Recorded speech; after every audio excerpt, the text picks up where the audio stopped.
Un bilancio si può fare già di questa stagione, è andata bene e che dati ci può anticipare? Sì, no, la stagione va benissimo, la stagione va ancora ha un trend superiore al trend regionale.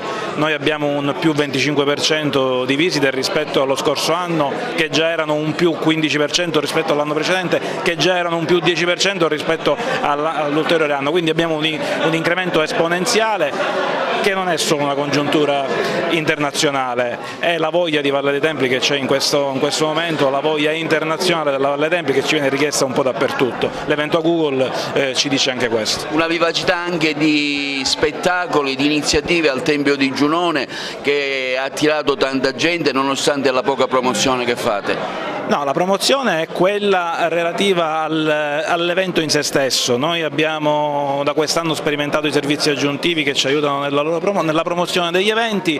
Quest'anno abbiamo una serie di eventi che sono particolarmente innovativi, ma sulla promozione dovremmo lavorare molto di più sicuramente. Che stagione è andata? Che bilancio possiamo fare? Tanti eventi, anche se spesso se ne sa poco da un punto di vista informativo. No, è andata benissimo, devo dire, anche gli eventi.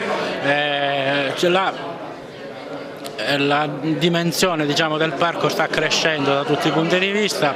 A oggi c'è un incremento rispetto all'anno scorso che sfiora il 25%, sono cifre veramente importanti, considerando anche il fatto che già l'anno scorso si era avuto una crescita del 15%. Ci sarà questa nuova forma, diciamo, di spettacolo per la Valle dei Templi tenuta da Sebastiano Lo Monaco su temi tratti da Omero.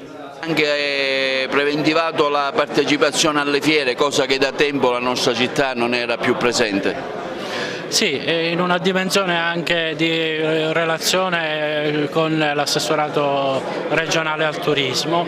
Sì, parteciperemo ad alcune fiere, diciamo, le più significative che possono riguardare il segmento turismo, archeologia, cultura.